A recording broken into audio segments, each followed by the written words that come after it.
የተለያዩ ጉዳዮች እየተነሱ ይገኛሉ። ወታደራዊ ጥቃቶች ተጠናክረው ቀጥለዋል። በኢራን ላይም ኢራን ደግሞ በሌሎች ላይም ጥቃቱ ቀጥለዋል። የኩዌት አየር ማረፊያ መመታቱን እየሰማን እንገኛለን ላለፉት ተከታታይ ሰዓታት። ከዛ በተጨማሪ ደግሞ ሌሎችም አነጋጋሪ የሆኑ ዜናዎች እየተሰሙ ይገኛሉ እና እነዚህ ነገሮች ባሉበት ሁኔታ ታዲያ ጦርነቱ ያው መልኩን እየቀያየረ እንደሚገኝ የታወቀ ነው። ጦርነቱ እንደሚታወቀው እንግዲህ ብዙ ጥቅሞች፣ ብዙ ፍላጎቶች ያሉበት ነው። የሆርሙዝ ሰርጥ መዘጋት ደግሞ በመላው ዓለም የሚገኙ ዜጎችን እያሳሰበ እንደሚገኝ የሚታወቅ ነው። አሜሪካም የጦር መሳሪያ እጥረት እንደገጠማት በተደጋጋሚ ሲነገር ቆይቷል። እንደውም በ4 እጥፍ አካባቢ አምርቱ ብላ ለመሳሪያ አምራቾች እንዳቀረበች የሚታወቅ ነገር ነው። ከዛ ውጭ ደግሞ በተለያዩ አማራጮች የአሜሪካ ጦር ምን አይነት እርምጃዎች መውሰድ አለብኝ የሚለውን ነገር እያጤነ ይገኛል። የመጨረሻ ውሳኔ አልተወሰነም እንጂ ካርግ የተባለውን ደሴት ለመቆጣጠር ፍላጎት እንዳለ ሲነገር ቆይቷል። ከዛ ውጭ ደግሞ ኢራን ያበለጸገችውን ዩራኒየም በልዩ ኦፕሬሽን በእጅ የማስገባት ሀሳብ እንዳለም ሲነገር ቆይቷል። እነዚህ ነገሮች እንዳሉ ሆነው ጦርነቱ በቀጠለ ቁጥር የነዳጅና ከነዳጅ ጋር የተገናኙ ጉዳዮችን እያስነሳ ይገኛል። በተለይ ደግሞ እንደ ሩሲያ ያሉ ሀገራት እያተረፉበት ያለው ይህ የነዳጅ ግብይት እንደ አሜሪካ ያሉ ሀገራትን ግን ስጋት ውስጥ ከቷቸዋል። በሁለት በሶስት ምክንያቶች እንግዲህ ስጋት ውስጥ እንደከተታት አሜሪካን ይነገራል። በተለይ ደግሞ የፔትሮ ዶላር አሰራር አደጋ ውስጥ መግባቱ የሚቀር አይመስልም። ብዙዎችም እያስተዋሉ የሚገኙት ነገር ይሄንን ነው። እንደውም ፕሮፌሰር ጂያንግ የሚባሉት ተንታኝ የፔትሮ ዶላር አሰራር በጣም አደጋ ውስጥ እንደገባ በተደጋጋሚ ሲገልጹ ነበረ። ያው ፕሮፌሰሩ እንግዲህ በዚህ በጦርነቱ ዙሪያ ከጦርነቱም በፊት የተለያዩ ግምቶችን ሲያስቀምጡ ነበረ። ትራምፕ ይመረጣል፣ ኢራን ላይ ጦርነት ይከፍታል፣ ከዛ በኋላ ደግሞ በኢራን ይሸነፋል ብሎ 2024 ላይ ይመስለኛል ይህንን ትንቢት ፕሮፌሰር ጂያንግ የተነበየው እና ብዙ ሰዎች እንደውም አሁን ላይ ያለውን ሁኔታ ታሳቢ አድርገው እንዴት አይነት ትንቢት ነው ብለው እያደነቁ ይገኛሉ። ለማንኛውም እንግዲህ ከዚህ ከዶላር ጋር የተገናኘው ከነዳጅ ጋር የተገናኘው አሰራር እንግዲህ አሜሪካ በመላው ዓለም ያለውን የዓለም ኢኮኖሚ ስርዓት ለመቆጣጠር አቅም ከሆኗት ጉዳዮች መካከል አንደኛው ነው። እንደሚታወቀው አሜሪካ ግዙፍ የጦር ሰራዊት አላት። ግን ይሄ ብቻ በቂ አይደለም። በጣም ትልቅ የሆሊውድ የመዝናኛ ማዕከል አላት። ፊልሞችን ታመርታለች። በጣም ትልልቅ ሚዲያዎች አሏት። መረጃዎችን ታመርታለች። ስለዚህ የዓለምን ትርክት የምትቆጣጠርባቸው አልገዛም ያሏትን የምታስገብርባቸው ደግሞ የመከላከያ ተቋማት አላት። በጣም ግዙፍ የሚባል የደህንነት ተቋም አላት። በጣም ብዙ ትልልቅ ሀብቶች አሏት አሜሪካ። እንደሚታወቀው በኢኮኖሚ ደረጃ ደግሞ በጣም ግዙፍ ኢኮኖሚ አላት። የሌላውን ዓለም ኢኮኖሚ የምትቆጣጠርባቸው ደግሞ የኢኮኖሚያዊ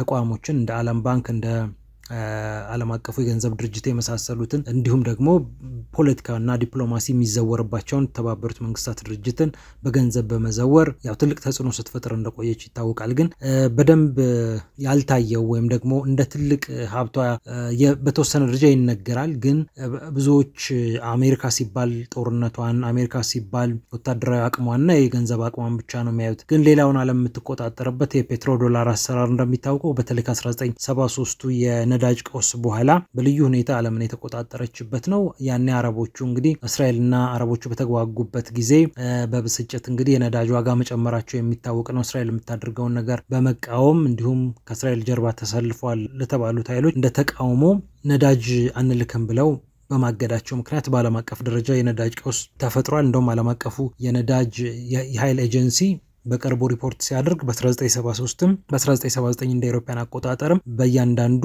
በየቀኑ በሁለቱም አጋጣሚዎች በየቀኑ 5 ሚሊዮን በርሜል ነዳጅ የሚላክበት ሁኔታ ነበርና 5 ሚሊዮን በርሜል የሚሆን ነዳጅ ከገበያ ውጭ የተደረገበት ጊዜ ነበረ። በየቀኑ ማለት ነው። ከሚመረተው ምርት ሙሉ ለሙሉ አይደለም፣ ግን 5 ሚሊዮን የሚሆነው ከገበያ ውጭ ሆኖ ነበርና አሁን ላይ በየቀኑ 11 ሚሊዮን በርሜል ነዳጅ ከገበያ ውጪ እንደሚሆን እያነሳ ነበር ኤጀንሲው። የኤጀንሲው ስራ አስፈጻሚዎችም ይህን ነገር እየተናገሩ ነበርና እንግዲህ የዓለም የነዳጅ ግብይት ያው አሁን ሳውዲ አረቢያ አንደኛ ነዳጅ ላኪ ናት። አረቦቹ ብዙ ተቆጣጥረውታል። ሌሎች ሀገራትም እንደያቅማቸው አሉ። አሁን ለምሳሌ ቬንዙዌላ በዓለም ላይ በነዳጅ ክምችቷ ባላት በታደለችው የነዳጅ ክምችት አንደኛ ነች። ግን ኤክስፖርት በማድረግ ብዙ አልገፋችበትም። የተወሰነ አለ ግን ነባር የሆኑ የነዳጅ ማውጫዎቿ ኢኮኖሚዋን ብዙ ሲደግፉላት አልታዩም። የተጣሉባት ማዕቀቦችም የቬንዙዌላ ነዳጅ እንዳይገዛ አድርገዋል።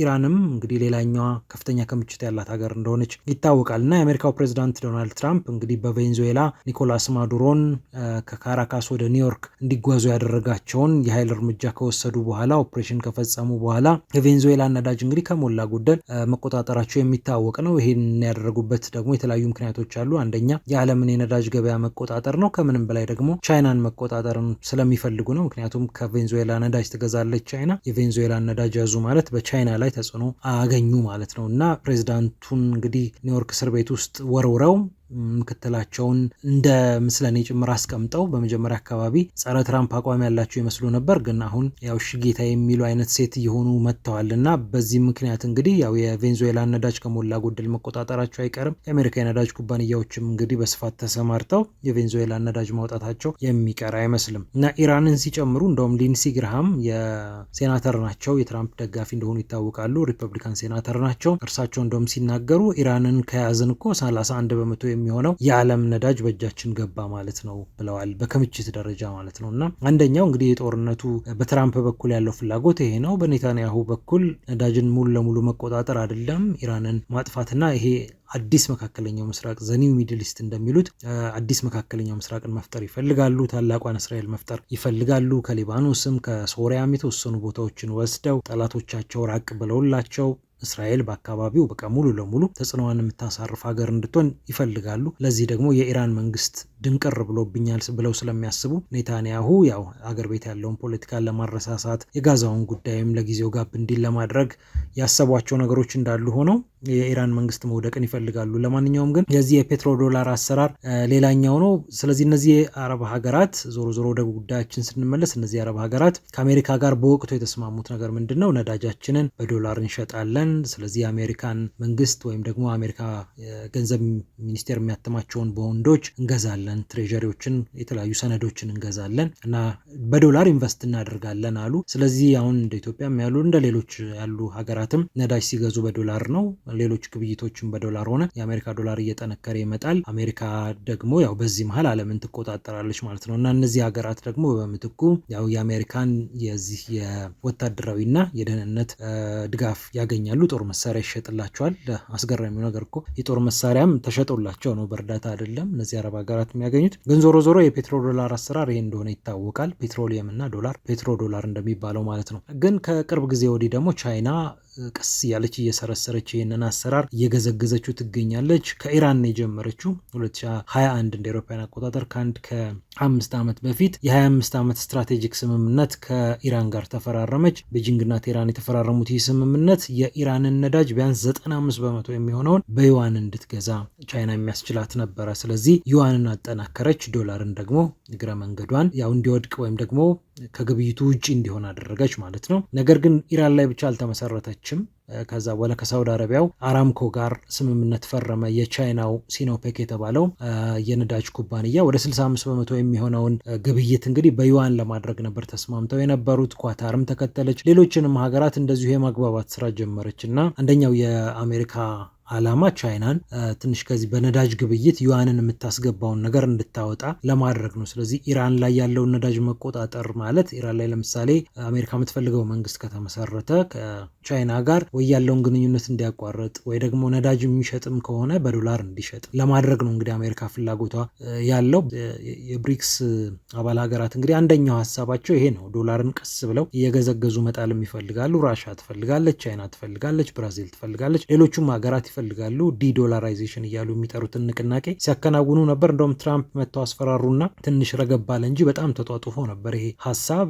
ካለበለዚያ የአሜሪካን ገበያ አይናችሁ የጎመጅ ይቀራታል እንጂ አናስነካችሁም ብለው የአሜሪካው ፕሬዚዳንት ዶናልድ ትራምፕ ይህንን ሀሳብ አንጸባርቀው እንደነበር የሚታወቅ ነውና ለማንኛውም ከዚህ ከዶላርና ከነዳጅ ጋር ያለው ግብይት አደጋ ውስጥም እየገባባት ስለመጣ ዋሽንግተን ፈጣን እርምጃ በመውሰድ ኢራን ላይ አዲስ የሚመሰረተው መንግስት ያው የእርሷ መንግስት እንዲሆን ወይም የእርሷ ምስለኔዎች የተቀመጡበት እንዲሆን ፍላጎት አላት። ካለበለዚያ ቻይና ገዝግዛ የዶላርንም አሰራር ትጥልባታለች። ያ ማለት ደግሞ አሜሪካ አንደኛው ጉልበቷን ታጣለች። ብዙ ኃይሎች ብዙ ሀብቶች አሏት አሜሪካ፣ ግን ዶላር ላይ የተመሰረተው ሀብቷ ደግሞ በጣም ከባድ ጉዳት ማድረሱ አይቀርም። ኢኮኖሚዋን ያናጋል። ኢኮኖሚዋ ከተናጋ የጦር መሳሪያዎችን እንደ ልብ ማምረት ላትችል ትችላለች። ፔንታገን ዘርጠጥ እያደረገ የሚሰጠው ኮንትራት እንግዲህ ለነዚህ ለትልልቅ ኩባንያዎች ላይኖር ይችላል እና እነዚህና ተያያዥ ጉዳዮች እንግዲህ እየተነሱ ይገኛሉ። የኢራኑ ጦርነት በኢኮኖሚ በዶላር በነዳጅ እና በተያያዥ ጉዳዮች ላይ ተጽዕኖ ያሳረፈ ከምናያቸው ሚሳኤሎች ከምናያቸው ድሮኖች ጀርባም ከምናያቸው የጦር ጀቶች ጀርባም እንደዚህ አይነት ጥልፍልፍ የሆነ የኢኮኖሚና የጥቅም ጉዳይ ያለው እንደሆነ ያው እንድናቅ ወይም እንድንከታተል ያህል ነው።